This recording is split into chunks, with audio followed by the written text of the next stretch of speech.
interviewed Chris about the Olympics. Okay. And when he went and everything like that, Chris Johnson, obviously, and he said it was one of the first times he got to see footage of his opponent. Yeah. But you guys now, you get to see his fights.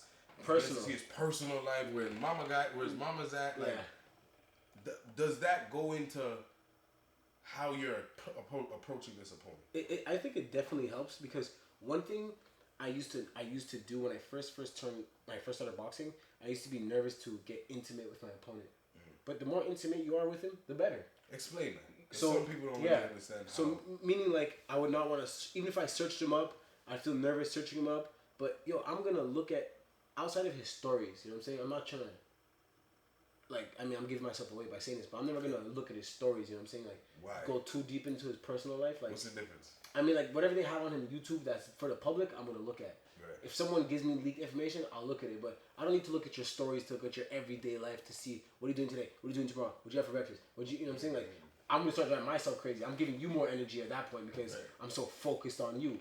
This is the Chann show. Every show that I step into is the Chann show. It's about me. You know what I'm saying? So I gotta study you, the art of war. I gotta know what you're about. So I look at what's given to the public. So when I go on YouTube, I look at I look at his interviews, and when I'm looking at interviews, I'm seeing what type of person he is, how he's conducting himself, how he's talking, how confident he feels, you know.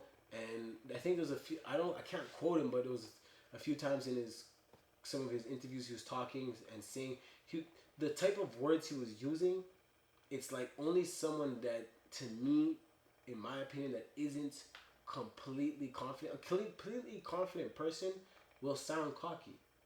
It doesn't matter. Because I'm not saying being cocky, but will come off cocky. Like when I came back from my camp and everyone saw me in the gym, I was talking boldly of myself because it's like I knew what I survived. I knew what I went through. Yeah. And one of the girls in the gym was telling me, like, just be ready, don't be too cocky. I'm like, it's not cockiness.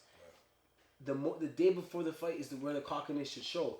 I'm not saying be cocky, like, jump on the stage, remember I said I'm not one to do too much talking before the fight anyways, because tomorrow we'll see what all the hype's about anyways. But if my confidence is coming from the work that I put in, then I don't care what you think of how. Yeah, you ain't got to like it. Yeah, exactly. You know what I'm saying?